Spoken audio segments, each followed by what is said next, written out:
Capítulo 1. As negociações bem-sucedidas. Negociar não é conseguir do outro o que você quer de tal forma que ele, mesmo cedendo, fique satisfeito e feliz. Seria bom se fosse verdade, mas as coisas não são tão simples. Negociar é muito mais do que conseguir o que se deseja. Nas negociações, sempre existem objetivos a conquistar, problemas a resolver, riscos a evitar e mudanças a assimilar pelas partes. As possibilidades de mudança demandam identificar os benefícios e as desvantagens de adotá-las, o que deve ser feito por meio de uma avaliação cuidadosa para identificar a conveniência de um acordo em comparação com a hipótese do não acordo. Negociar é demonstrar para outra parte a possibilidade de tornar viável aquilo que, em princípio, parecia difícil de alcançar. Negociamos para converter problemas em oportunidades, transformar conflitos em harmonia, projetos em resultados concretos, negócios em lucros e satisfação. Na negociação, tudo o que ocorre tem implicações nos debates. As informações, os argumentos, as circunstâncias, as impressões e os sentimentos dos interlocutores, as propostas e contrapropostas, as objeções e concordâncias. É essa dinâmica das informações que transforma opiniões, gera sensações, cria sentimentos, modifica situações e pode levar ao acordo. Na negociação, cada argumento utilizado pode ter, e geralmente apresenta, repercussões no decorrer das conversações. Por isso, você deve estar atento e perceber as expectativas e os comportamentos do interlocutor. Analisar as oportunidades sem esquecer os riscos que podem ocorrer. Assim, aos poucos, entenderá com clareza a situação.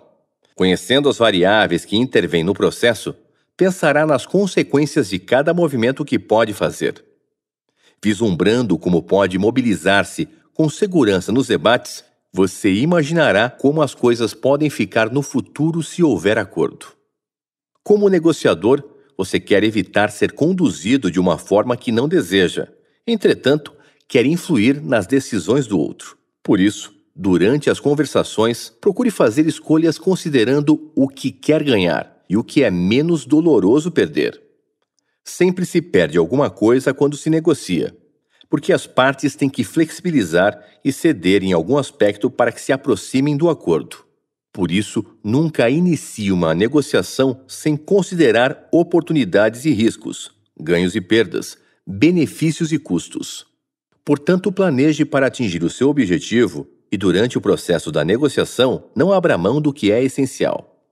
Procure conhecer a outra parte e saber antecipadamente quais as relações de poder que existem na outra empresa, quem estará envolvido e como será o processo de decisão. Muitas vezes, uma negociação envolve várias pessoas para a conclusão do acordo, o que leva a um conjunto de decisões. Portanto, é preciso saber quem decide, quem influencia e quem pode colocar obstáculos à decisão. Sabendo quem é quem, você terá mais poder para conduzir todo o processo. À mesa, coloque em prática sua habilidade interpessoal e se resguarde diante das pressões e manobras do oponente.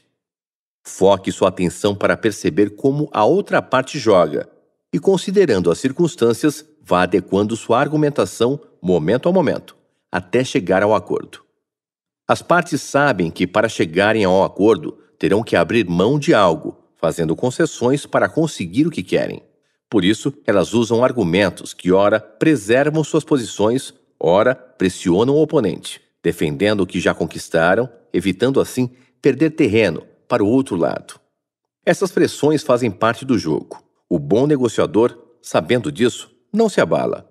Mesmo quando provocado, mantém seu autocontrole, não deixando que suas emoções dirijam suas ações, evitando que qualquer constrangimento faça-o perder detalhes importantes da conversação.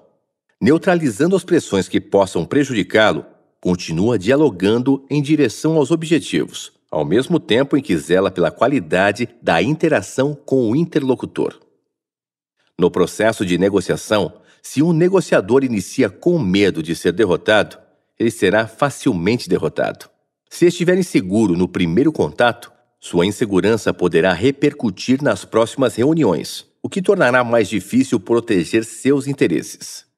É por essa razão que quem faz uma concessão logo no início de uma reunião não será visto pelo oponente como alguém que deseja facilitar as coisas. Será visto como um fraco.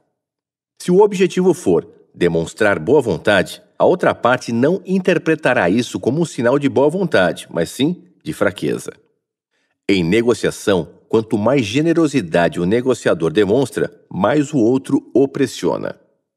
O negociador que demonstrar firmeza será eficaz. Para atingir os objetivos, procure valer-se dos recursos da comunicação e das atitudes que fortaleçam seu poder de negociador. Por exemplo, quanto mais respeito demonstrar durante os debates, mais respeitado você será. Quanto mais forte e firme for sua posição inicial, maior chance terá de chegar a um final bem-sucedido. Portanto, demonstre convicção nas afirmações que faz e, sustentando suas ações em atitudes éticas, demonstre a seriedade de suas proposições, apresentando argumentos que as legitimem. Durante as conversações, mantenha grande concentração nos diálogos e capitalize todas as ocorrências que possam fortalecê-lo. E antes de fazer suas colocações, pergunte-se mentalmente: falo agora ou depois? O que poderá ocorrer se eu usar esse argumento? Rebato o argumento utilizado pelo oponente ou devo dirigir a conversação para outro aspecto? Durante os debates, controle sua ansiedade e a tendência natural de obter algo muito rapidamente. O imediatismo é uma atitude perigosa na negociação. Com sabedoria, use o conselho dos mestres na arte de negociar. Cuidado com os ganhos no curto prazo, porque eles podem levar a perdas no longo prazo. Obter um sim não é suficiente. Depois do acordo, as mudanças demandam tempo para ocorrer e as maiores dificuldades podem estar na implementação do que foi combinado.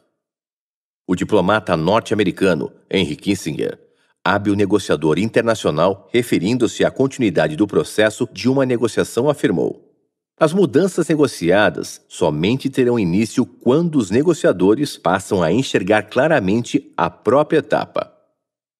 O que ele disse sugere que uma negociação será bem-sucedida se os envolvidos chegarem a um acordo que os faça sentir-se comprometidos a cumpri-lo. Por isso, envolva os formadores de opinião, os stakeholders, aqueles que dão sustentação ao projeto. Eles devem estar convencidos dos benefícios do acordo. Somente assim contribuirão para a sua efetivação prática. Assinar um contrato não é o objetivo. Ganhar um negócio pode ser o primeiro passo para perdê-lo. Portanto, use sua experiência e negocie ao mesmo tempo as condições do acordo e a sua melhor forma de implementação. Durante as conversações, transite objetivamente de um aspecto ao outro para o que vier a ser combinado torne-se realidade. Quando debater as questões difíceis, esclareça os compromissos de cada lado. Demonstre a forma como cada parte deverá trabalhar, em conjunto ou separadamente, para garantir a execução do acordo.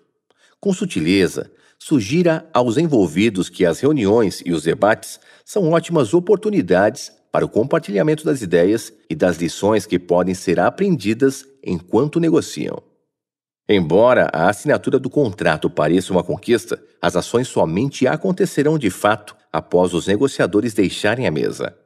Depois da jornada de reuniões que culminam no fechamento do negócio, é na próxima fase, a fase de implementação, que as coisas vão acontecer para produzir os resultados esperados. Para tanto, as partes devem estar dispostas a fazer o que deve ser feito sem resistências. Entretanto, mesmo quando concordam com os termos do acordo, elas podem ter expectativas diferentes sobre como cumpri-lo. Isso pode ocorrer porque as pessoas possuem percepções diferentes sobre a forma de pensar como as coisas devem acontecer. E se algo prometido não corresponder às suas expectativas, elas podem boicotar a negociação realizada. Quando uma negociação demanda muitas reuniões, o desejo das partes de obter resultados torna-se mais intenso, porque elas já investiram muito tempo e energia. Nesse caso, a expectativa dos envolvidos ao final de cada reunião é sair com a sensação de que ela foi importante, que que o encontro foi produtivo, construtivo e que agregou algo na aprendizagem de cada um dos presentes.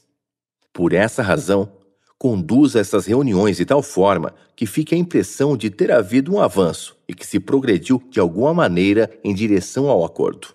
Além de dar sustentação ao que está sendo tratado, você deve estar pronto para responder à pergunta: qual é o próximo passo?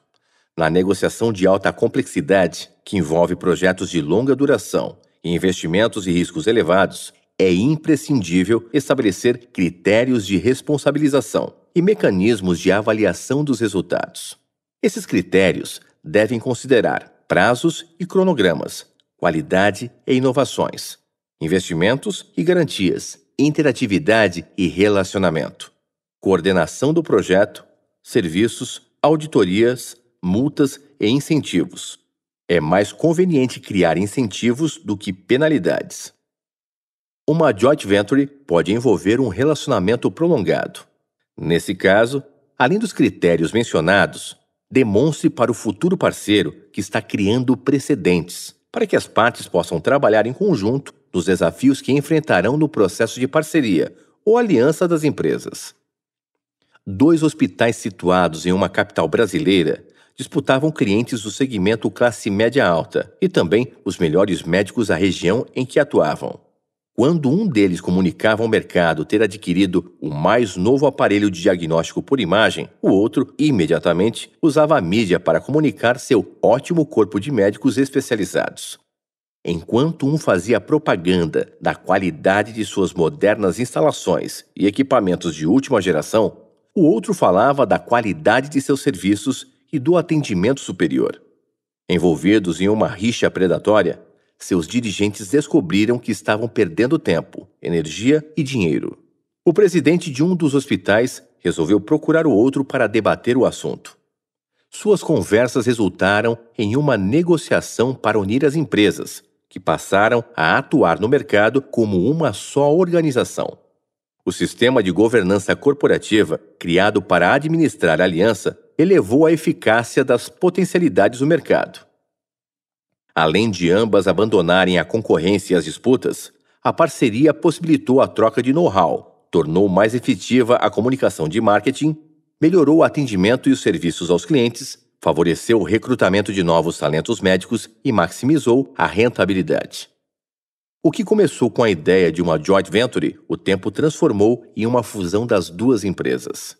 Em uma negociação que envolve parceria e demanda, a convivência de 2 partes com culturas diferentes, é necessário conhecer os precedentes que podem favorecer ou dificultar o trabalho em conjunto.